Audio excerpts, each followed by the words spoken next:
অন্ধকারের ঘনত্ব যত বাড়ে, চেনা চারপাশটা ততই অচেনা হতে শুরু করে। আমরা যা দেখতে পাই না তার কি সত্যিই কোনো অস্তিত্ব নেই, নাকি অন্ধকারের আড়ালে লুকিয়ে আছে অন্য এক জগৎ? প্রথম সিজনের বিপুল জনপ্রিয়তার পর স্বপ্নকতক আবার ফিরছে, হাড় হিম করা ভয়ের সেই চেনা শিহরণ নিয়ে।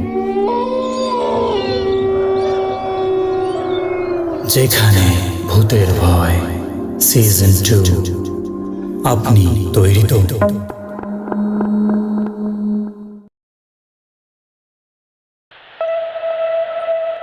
হিমাচল প্রদেশের পাহাড়ি ছোট্ট শহর কাসৌলি। ব্রিটিশ আমলের পুরনো চার্চ, কুয়াশায় ঢেকে থাকা রাস্তা আর পাহাড়ের গায়ে ঝুলে থাকা বাড়িগুলোর জন্য জায়গাটা পর্যটকদের কাছে সুন্দর, কিন্তু স্থানীয়দের কাছে ভয়ের। কারণ পাহাড়ের একদম শেষ মাথায় দাঁড়িয়ে আছে একটা পরিত্যক্ত গির্জা, সেন্ট মার্থা চ্যাপেল। লোকমুখে শোনা যায় সেখানে একবার জিসাস ক্রাইস্টের রক্তের নির্যাস নিয়ে পরীক্ষা করা হয়েছিল। তারপর থেকেই জায়গাটায় মানুষ হারিয়ে যেতে শুরু করে।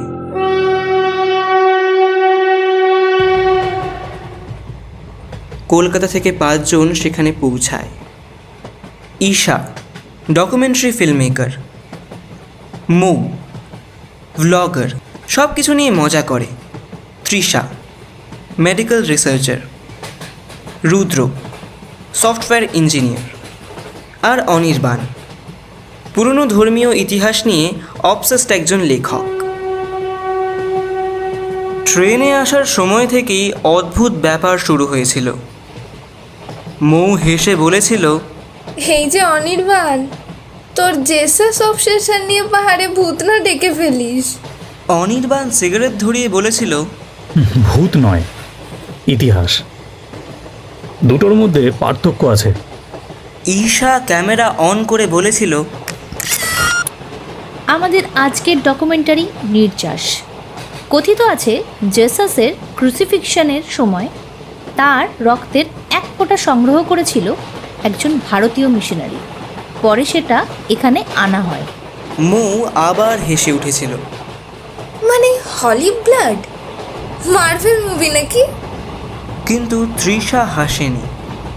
সে চুপচাপ পাহাড়ের দিকে তাকিয়েছিল, কারণ সে আগেই শুনেছিল এই নির্যাস আসলে কোনো ধর্মীয় বস্তু নয়। এটা ছিল এক ধরনের জৈব পদার্থ, যেটা মানুষের মস্তিষ্কে প্রবেশ করে স্মৃতি, ভয় আর অপরাধ বোধকে জীবন্ত করে তুলতে পারে। চ্যাপেলে পৌঁছানোর পর থেকেই পরিবেশ বদলে গেল। চার্চের দরজা আধ খোলা, ভিতরে পুরনো কাঠের বেঞ্চ, দেওয়ালে কুরুশ, কিন্তু জিসাসের মুখটা কেউ ধারালো কিছু দিয়ে কেটে দিয়েছে। হঠাৎ ভেতর থেকে ঘন্টা বাজল।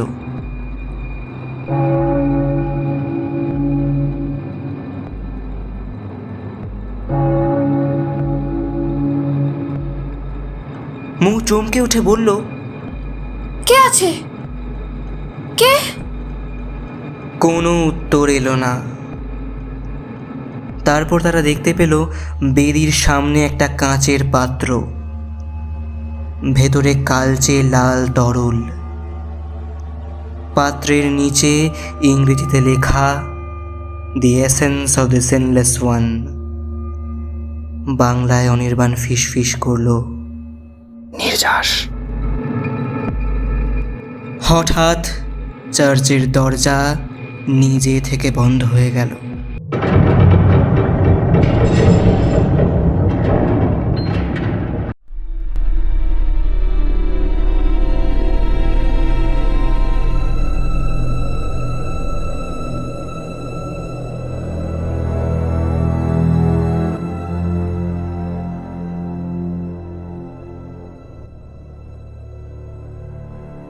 রাত বাড়ার সঙ্গে সঙ্গে ঘটনাগুলো আরো ভয়ঙ্কর হতে লাগলো।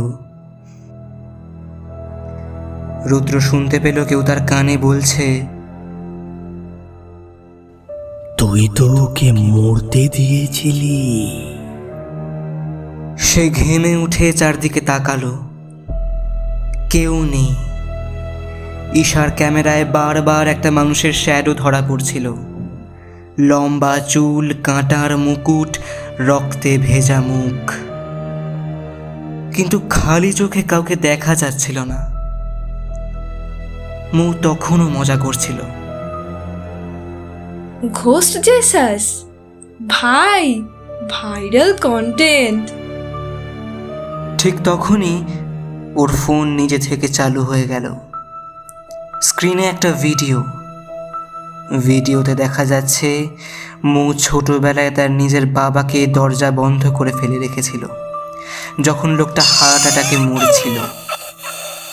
মৌ কাঁপতে লাগলো। এটা এটা এটা কেউ জানে না। চার্চের ভেতর থেকে তখন একটা ফিসফিস শব্দ ভেসে আসছিল। পাপের নির্যাস কখনো মরে না। তৃষা অবশেষে সত্যিটা বলল। বহু বছর আগে এক খ্রিস্টান গবেষক দাবি করেছিল জিসাস ক্রাইস্টের শরীরের রক্ত থেকে এক ধরনের অণুজীব পাওয়া গেছে। সেটাকে ডিভাইন এক্সট্র্যাক্ট বলা হয়, কিন্তু তা অলৌকিক কিছু ছিল না। ওটা মানুষের গিল্ড সেন্টারে আঘাত করত। যার শরীরে তা প্রবেশ করত সে নিজের সবচেয়ে বড় পাপ দেখতে পেত আর ধীরে ধীরে পাগল হয়ে যেত।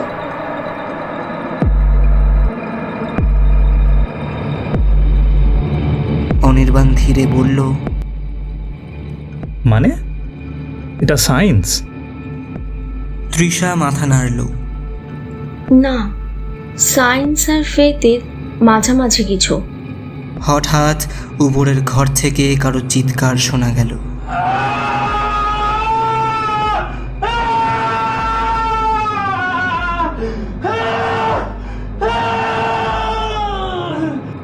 ওরা দৌড়ে গেল।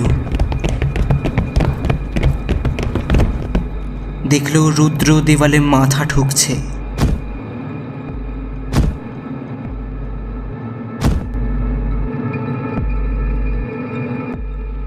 ও বেঁচে ছিল, আমি জানতাম ও বেঁচে ছিল। ঈশা চেঁচিয়ে উঠল। কি বলছিস? রুদ্র কাঁদতে কাঁদতে বলল,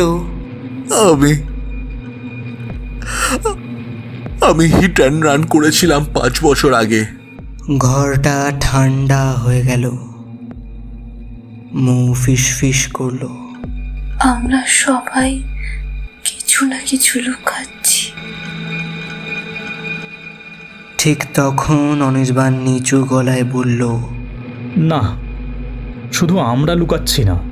সে দেওয়ালের দিকে আঙ্গুল দেখালো। সেখানে একটা পুরনো ছবি, 5 জন মানুষের, দেখতে হুবহু এদের মতো। তারিখ 1986। সবাই জমে গেল। ঈশা কাঁপা গলায় বলল, এটা ইম্পসিবল। তৃষা ছবিটার পেছনে লেখা পড়ল, দি 5 ক্যারিয়ার্স। দি 5 ক্যারিয়ার্স। তারপর তারা বুঝলো আসল টুইস্ট। ওরা কেউই প্রথমবার এখানে আসেনি। ছোটবেলায় অনাথ আশ্রম থেকে এই 5 জনকে নিয়ে গোপনে এক্সপেরিমেন্ট করা হয়েছিল। তাদের শরীরে সেই নির্যাস ঢোকানো হয়েছিল, কারণ তাদের প্রত্যেকের মস্তিষ্কে অস্বাভাবিক গিল্ট রেজিস্ট্যান্স ছিল। কিন্তু পরীক্ষার পর সবাই মেমরি হারিয়ে ফেলে। এখন 20 বছর পরে নির্যাস আবার সক্রিয় হয়েছে। চার্চের নিচে একটা গোপন ল্যাব ছিল। সেখানে পুরনো টেপ রেকর্ডারে একজন পাদ্রীর কণ্ঠ ভেসে এলো।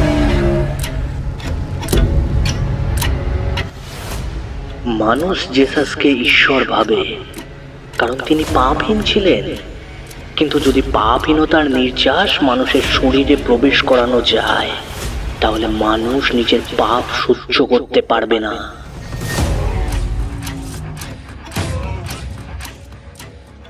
মৌ হিস্টেরিক্যালি হেসে উঠল।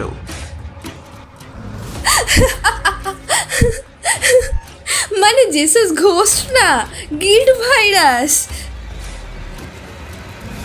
হঠাৎ ওর মুখের হাসি মিলিয়ে গেল, কারণ পিছনে দাঁড়িয়েছিল একটা মানুষ, রক্তাক্ত, মাথায় কাঁটার মুকুট, কিন্তু মুখটা ছিল রুদ্রর, না অনির্বাণের, না 5 জনেরই। ওরা বুঝতে পারল নির্যাস কোনো শরীরে নয়, চেতনায় বাস করে। এটা মানুষের সবচেয়ে অন্ধকার স্মৃতিকে একত্র করে নতুন সত্তা তৈরি করে। শেষে অনির্বাণ সত্যিটা স্বীকার করল। ছোটবেলায় আশ্রমে আগুন লেগেছিল, ওরা 5 জন মিলে বাকি বাচ্চাদের ফেলে পালিয়ে গিয়েছিল, কারও সাহায্য করেনি। সেই ট্রমা চাপা পড়েছিল মেমোরি লসের নিচে। নির্যাস সেই চাপা স্মৃতি টেনে বের করেছে। চার্চ তখন কাঁপছে, দেওয়ালে রক্ত বেরোচ্ছে, ঘন্টা অবিরাম বাজছে। ঈশা কাঁদতে কাঁদতে বলল, আমরা কি করব? অনির্বাণ কাঁচের পাত্রটার দিকে তাকালো, তারপর ধীরে সেটা মাটিতে ছুঁড়ে ভাঙল। কালো লাল তরল ছড়িয়ে পড়ল, আর মুহূর্তের মধ্যে চার্চ নিস্তব্ধ। সব শ্যাডো মিলিয়ে গেল। পরদিন সকালে পুলিশ শুধু 4 জনকে খুঁজে পেল। অনির্বাণ নিখোঁজ। কেউ জানল না সে মারা গেছে নাকি কোথাও চলে গেছে। কিন্তু আসল ভয়টা শুরু হয় 1 মাস পরে। ঈশা ডকুমেন্টারি এডিট করছিল। শেষ ফুটেজে সে দেখতে পেল ক্যামেরার একদম পেছনে অনির্বাণ দাঁড়িয়ে আছে, মাথায় কাঁটার মুকুট, আর তার চোখের নিচে কালো রক্ত গড়িয়ে পড়ছে। ভিডিও শেষে শুধু একটা শব্দ শোনা গেল, নির্যাস কখনো নষ্ট হয় না, শুধু নতুন শরীর খোঁজে।